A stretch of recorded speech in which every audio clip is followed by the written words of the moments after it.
नमस्कार and I welcome you to world affairs. मैं हूं प्रशांत धवन। नाउ दुनिया में बहुत कम लीडर्स हैं जो आपस में अगर फोन पर बात भी कर ले तो ग्लोबल न्यूज बनती है। पूरी दुनिया गौर से देखती है कि दोनों लीडर्स के बीच में क्या बातचीत हुई है। नाउ रिसेंटली व्लादिमीर पुतिन और इंडिया के प्राइम मिनिस्टर नरेंद्र मोदी ने फोन पर बातचीत करी। यहाँ पे आप देख पाएंगे इससे रिलेटेड ट्वीट।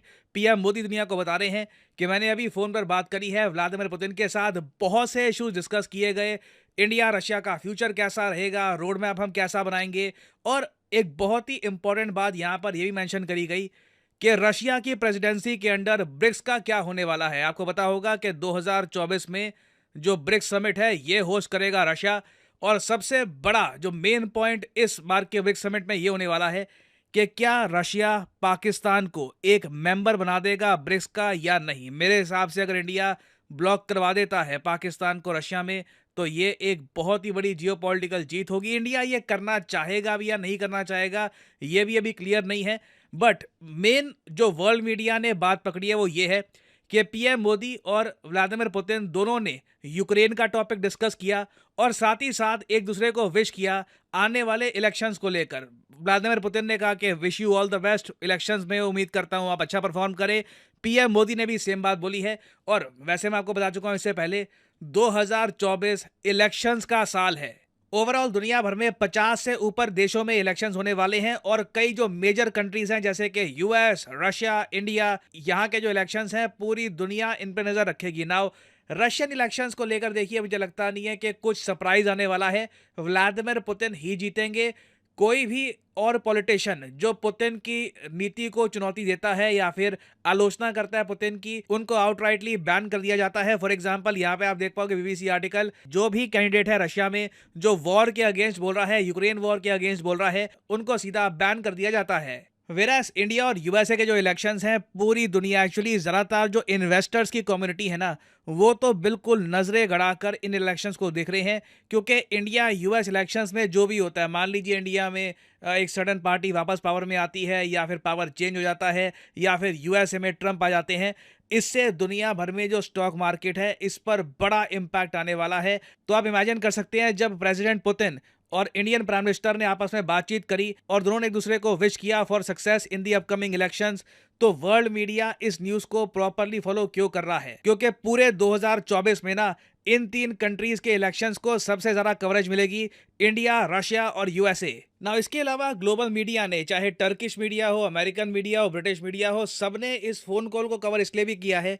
क्योंकि रिसेंटली भारत के विदेश मंत्री ने एक बहुत ही इंपॉर्टेंट स्टेटमेंट दी है इंडिया के क्रूड ऑयल परचेज को लेकर। इन्होंने ये कहा है कि अभी तो खेल शुरू हुआ है on countering west pressure over buying Russian oil. जो भी पश्चिमी देशों का प्रेशर है कि आप रशिया से ऑयल क्यों परचेज कर रहे हैं, तो इसको लेकर इन्होंने कहा है कि अभी देखिए खेल शुरू हुआ है।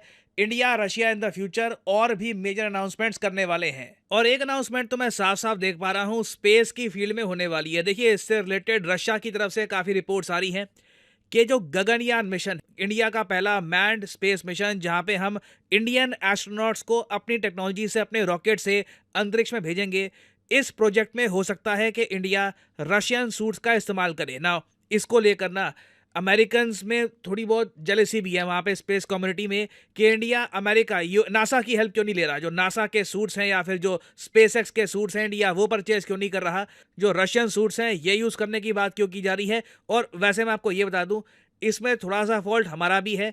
इंडियन मेड जो अभी स्पेस सूट्स हैं इनको लेकर अभी पूरा कॉन्फिडेंस नहीं है इसरो में, क्योंकि इंडिया ने इससे पहले खुद ह्यूमन बींग्स को अंतरिक्ष में भेजा नहीं है। तो हमें एक्चुअली एक प्रॉपर आइडिया नहीं है कि जो स्पेस सूट्स हैं कैसे डेवलप करने हैं, यहाँ पर क्या कमियां नहीं होनी चाहिए। तो Russia since in the past बहुत से ह्यूमन बींग्स को अंतरिक्ष में भेज चुका है, तो इनको पता है कि स्पेस सूट्स कैसे बनाने हैं। और इससे रिलेटेड जो टेक्नोलॉजी है, जो एक्सपीरियंस है, ये लोग इंडिया के साथ शेयर करने को भी तैयार है। तो मैं ये कहूँगा एक बहुत बड़ी हेल्प होगी रशिया की to India for the Gaganyaan mission.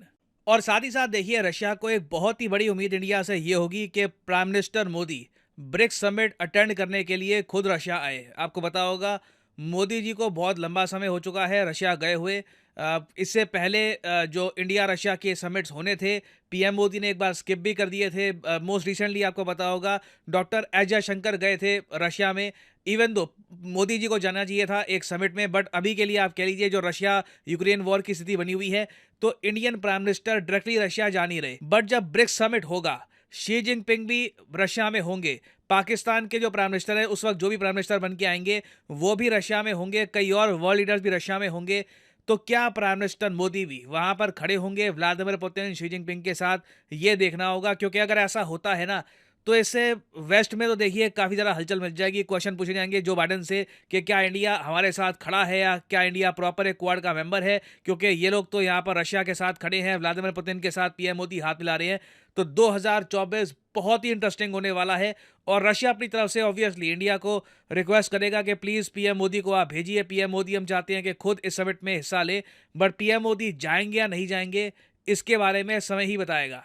और इस सब के अलावा इंडिया और रशिया के बीच में ना 2024 में एक टॉपिक है जो बहुत ज़्यादा न्यूज़ में रहेगा, और अगर इंडिया ये कर लेता है तो भारत के बिलियंस ऑफ डॉलर्स बचेंगे, मगर यूएस समेत यूरोपियन कंट्रीज़ बहुत नाराज़ हो जाएंगे। वो ये टॉपिक है कि इंडिया शायद एक नेशनल मरीन इंश्योरर बना दे ना। ये इसका मतलब सिंपली ये है कि जो कार्गो शिप्स है ना, जो तेल रशिया से इंडिया लेकर आती है, अब आज के समय जो कार्गो शिप्स हैं, जो कंपनीज हैं जो कार्गो शिप्स लैंड करती हैं, वो भी धीरे धीरे रशिया का जो ऑयल वाला बिजनेस है उससे दूर भाग रही है। तो रशिया ने इंडिया को यह कहा है कि आप और हम मिलकर खुद की कार्गो शिप्स बनाते हैं, आप मरीन इंश्योरेंस प्रोवाइड करिए। मतलब कि कल को कार्गो शिप अगर डूब जाती है तो उसके लिए इंश्योरेंस काफ़ी इंपॉर्टेंट होता है। तो इस बात को लेकर देखिए इंडिया अभी बातचीत कर रहा है, रशिया से विचार हो रहा है।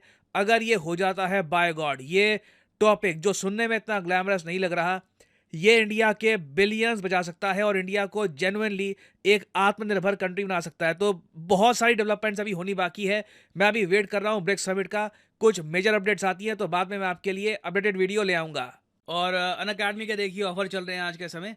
ये जो ऑफर्स हैं इनको आप यूज़ कर सकते हैं टू गेट डिस्काउंट। तो कमेंट सेक्शन में लिंक आपको मिल जाएंगे। आप यहाँ पर कोर्स ओपन करके you can use the code PD10 और आपको डिस्काउंट मिल जाएगा। और जो सेल्स टाइम टू टाइम आती रहती है इनका भी आप लाभ उठा पाएंगे।